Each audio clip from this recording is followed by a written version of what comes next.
There's no better feeling on the planet when you're on vacation and you just take a look at your portfolio and it is just growing up crazy in numbers. And when I was seeing which one of these stocks is the one which is actually driving the most profit, and without any surprise, that was Tesla. Now, I want to talk about in this video what actually happened, why the Tesla stock price completely shot up, what are its implications for Europe, because again, many of the news that you see generally it is always focused towards US. We take a look at how things are running in Europe and we see where it can go from here. So what actually happened? If I show you my portfolio, this is on Scalable Capital. Again, if you do not have an account yet on Scalable Capital, use my referral link below so that you can open your completely free depot at Scalable Capital. As long as you're living in Germany or you want to move around in any other EU zone, it is going to be a depot that you will absolutely love because the trading fee is one of the lowest. You can get a flat subscription of around €2.99 per month, and you are essentially never paying a single cent in any kind of trading fee, which is something unheard of in Germany. Tesla is still going up and down. So right now the portfolio has risen to around 89,000 euros just in Tesla. And it shows a profit of around 32,500 euros. It shows that I bought the Tesla stock at around 559 euros. But that's not entirely correct. So what happens is whenever you're doing any kind of depot transfer in Germany, it is free, yes, but then you have these kind of small glitches. So previously, when I actually bought Tesla, the price was not this high. It was around 460, 450 euros per month because I bought it after it came inside the S&P 500.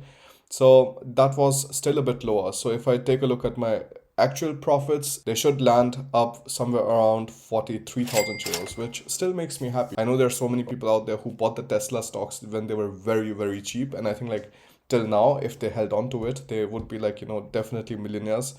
But I think like these 101 stocks, I'm like definitely going to keep. I also bought 101 because in India, you have this culture like whenever you're giving somebody something, you always give not 100, but you give 101 somehow. So I was like, okay, like, I don't want to spend too much inside, but let me buy 101 stocks and let's see. So that seemed like a reasonable investment at that time, and I'm very happy that it panned out this well. I mean, if you think about it, like I can like really just sell the Tesla shares right now and buy a Tesla Model X. But I mean, just thinking about it, that would be a very stupid decision. So I'm not going to do that. Portfolio is standing at 164,000 euros almost. So also very nice. My goal is to take it to 200,000 euros, and for that I just have 2 more months. So I will see if I'm going to like, invest some more money inside, or I'm just going to reshuffle within the portfolio and put it inside some of the growth stocks and see how that turns out. Otherwise, if I take a look at my portfolio here, the dividends are coming in nicely. So we have the Main Street Capital and SL Green Realty still coming in without any kind of problems. So this makes up around 107 euros and 97 cents. So imagine renting out a small place to somebody where you're getting a rent of like 107 euros. And this has been consistent since last year. Like I have not faced any kind of problems, any kind of dividend cuts, or any kind of like, just dividends completely disappearing. And the total money I invested to get this is just what, 13 plus 21 or 22, so it would be 35,000 euros. But again, that is also like with some kind of profits. So SL Green Realty, the profit is not so high, but Main Street Capital, if I see, the profit is still like another 2,000 euros, like capital appreciation. So what exactly happened with Tesla? The rental company Hertz, it actually ordered 100,000 new Tesla Model 3s from Tesla, and this just made the entire like thing go absolutely nuts because of the multiple implications from it. Because there's another article which you can read on CNBC, and this pretty much states that okay, like right now there was no other rental company which was even thinking of this or doing this in a much larger scale. But after Hertz did it, there's going to be pressure from other rental companies like Avis and Sixt, and there are many others in Europe too, so Europe Car and so on. And they're also going to most probably start investing in this because of the demand on the side of the consumer, which is going to lead to Tesla receiving a lot more orders and generating more money. So the premise is that starting early in November and expanding through the end of year, customers will be able to rent a Tesla Model 3 at airports and other locations in major US markets and some cities in Europe. And this made Tesla cross the $1 trillion mark. And there are very few companies. And I was taking a look at the companies which are $1 trillion. One is PetroChina. Then you have Apple, Amazon, Microsoft, Alphabet, and then comes Tesla.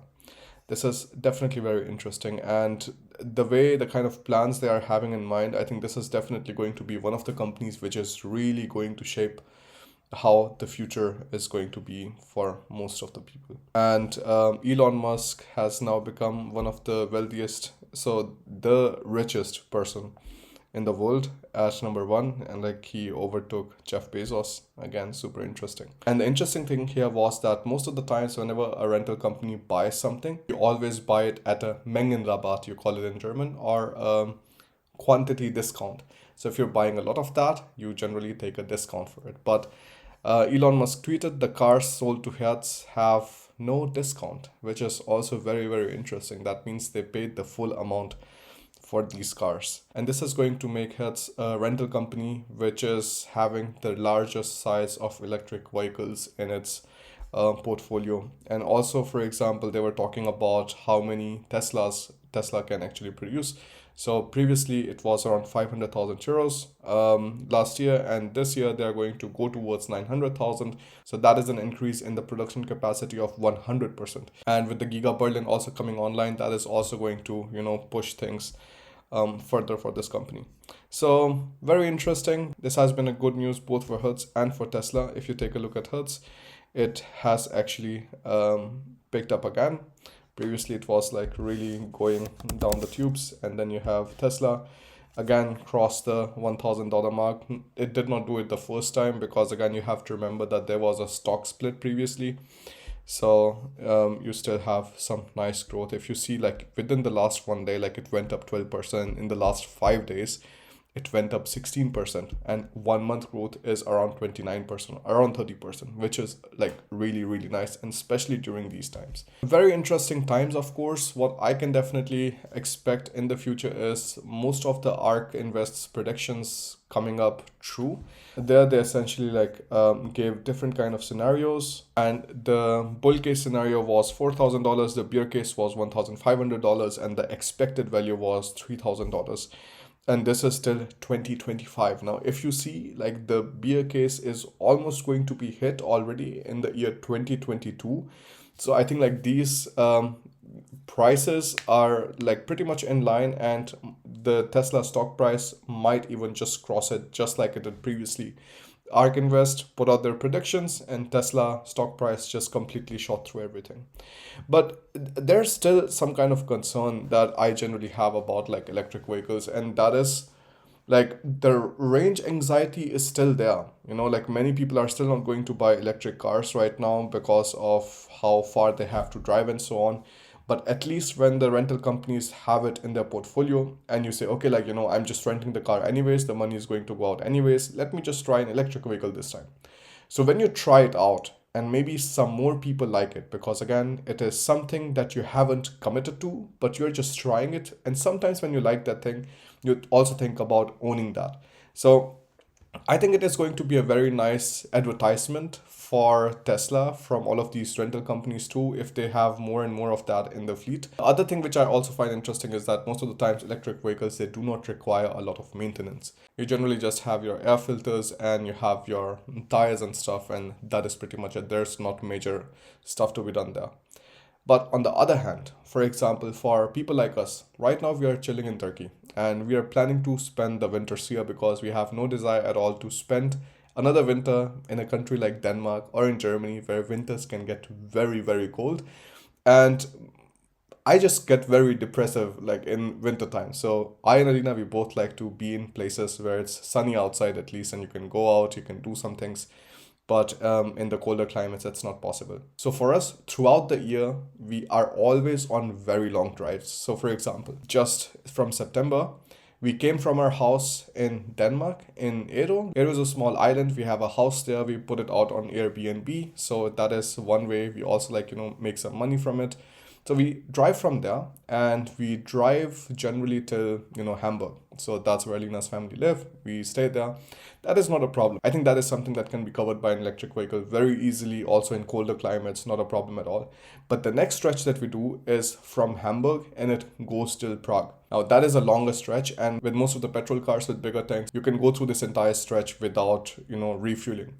The next day we drive from Prague and we stay in the border city of Arad in Romania. So we cross Czech Republic, we cross Slovakia, we cross Hungary, and then afterwards we come to Romania.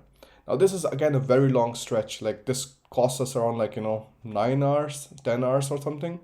And in this time alone, if we have to also stop for charging our electric vehicle or something, that is going to take us ages. So the time for charging is still pretty high. And this is the reason when we were having the discussions of buying a new car right now, I always wanted to buy a Porsche. So I was really leaning towards that. I also went to the showroom, had a nice test drive. It was just absolutely lovely. That was a dream. When I was in India, I was like, okay, when I go to Germany, I have to have this car. But on the other hand, in my mind, it was just like, of course, first of all, environmentally, it's not the best. But if you take a look at electric vehicles, if the electricity is being generated from coal or something, that is also not nice. So you need to have a good understanding of where your electricity is coming from there. But the main thing which made me very hesitant is that the petrol prices, they're just rising. They keep on rising. You have a lot of maintenance costs. And this is not going to get cheaper. People who are having petrol or diesel cars, for them, filling up the tank every single time is just going to get more and more expensive. And a lot of this artificial rise in prices is also done by the government by pushing the customers towards one side. But what happens in the end is most of the truck drivers, most of the people who are carrying heavy load, these are having diesel engines. And all of the extra costs which they are paying in transporting gets passed on to the consumer, which again results in higher prices for everything. So I'm still in a dilemma. Should we go towards an electric vehicle? I mean, for many people who are living in the city and they are not driving major stretches, for them it is a no-brainer. But for people like us who are driving very large distances and we are always on a time crunch, we cannot spend 40, 50 minutes sitting in a charging station and just charge the car and go ahead. For us, it is still not the right time to get something like that. In Turkey right now. So we're in a small city in Turkey where the car has to stand a bit away from the house. You do not even have such extension cables that you can charge them there. And the town is actually a bit smaller. That means you also do not have the opportunity of having any kind of charging stations where you can charge the car and so on. So if you really want to travel around still everywhere in Europe, I think it is still not the right time for you to buy an electric vehicle. But as long as you're towards the west side of Europe, and from west side I mean anything after Poland, after I think even Czech Republic, you have some charging stations, but Slovakia, Romania, Hungary, Poland, Greece and so on, you do not have so many charging stations still there. Ukraine and so on, Lithuania, Estonia. And Turkey anyways, I think in Turkey you still have very less charging stations. So having an electric vehicle, and if you want to go to countries like these, it is going to be just so much more difficult. So let's see how all of this develops. I think having these electric vehicles in rental car companies is already a big plus, because this is also going to increase the speed at which the infrastructure, the charging infrastructure is being developed. And of course, when you have more competition, more innovation comes in, which is again good for everyone. So this was pretty much my 2 cents on this. I hope you liked this video. If you have any kind of questions, let me know. Also, let me know, would you right now buy a petrol car or an electric vehicle? And what are your arguments and counter arguments for it? I will also keep an eye out on that. And if you want to start investing in Tesla and do not have a depot yet, open your free depot with Scalable Capital. You can find the link for that in the description below. And the best thing about it is you can choose from the free broker or from the prime broker. You can choose between these two. And it is super easy to switch and stuff. And it is also very easy to start investing without any kind of delays whatsoever. We also have a competition going on Scalable Capital, and that is you can earn up to 1,000 euros for 100 participants. And that is all you have to do is open your depot with Scalable Capital by, I think, 30th November. So make sure your identification is done till that time so that you're thrown into that pool and the winners are chosen randomly. So thank you so much for watching this video again. I will see you in the next one. Bye.